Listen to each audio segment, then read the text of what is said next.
David Smith here with another Flipped Classroom math video. A few tips before we start.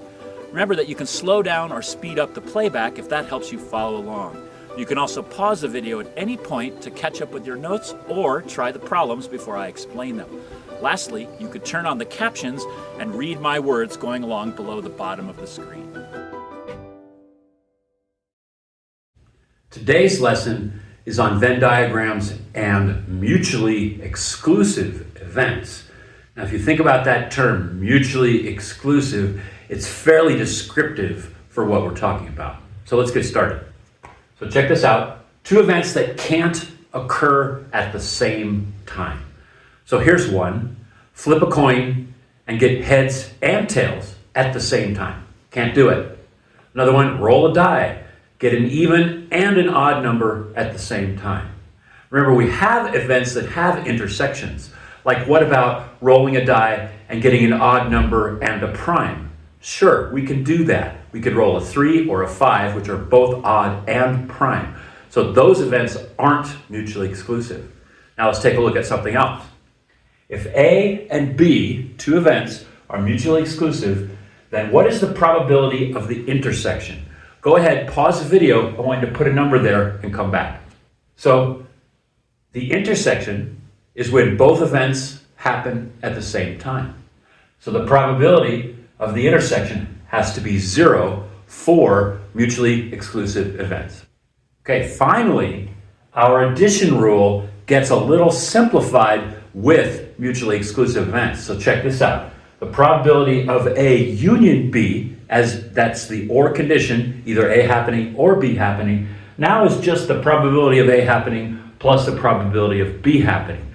Because we know with mutually exclusive events, the probability of the intersection is 0. So we would need to subtract the intersection if they weren't mutually exclusive. But since they are, this minus PA intersection B becomes 0, so we can just leave it off. So the addition rule gets more simple.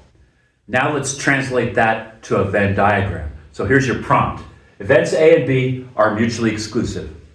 Draw a Venn diagram for the situation. So go ahead and make your rectangle and add your circles and come back.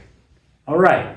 Now hopefully you realized that because there's no intersection with mutually exclusive events, there's no intersection of the circles. So here's event A and here's event B. These two events cannot happen at the same time. And that shows up graphically because there's no area that's in both events. So there's no intersection possible with mutually exclusive events. Okay, let's do an example. So check this out. There's a drawer that contains ties, neckties that men wear. A tie is selected at random. So we reach in there without looking and we pull out a tie. Now we're going to get some probabilities here. The probability that the tie is blue is 5 over 12. And the probability that the tie is red is 1 over 3. So now we know two probabilities. There could be other ties in there, but we know the probabilities for blue and red.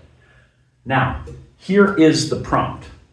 Find the complement of the union. Now remember, the union means blue or red. So the complement means neither blue nor red. Okay? So that's how that works. Now, there's a key thing you need to realize to do this problem.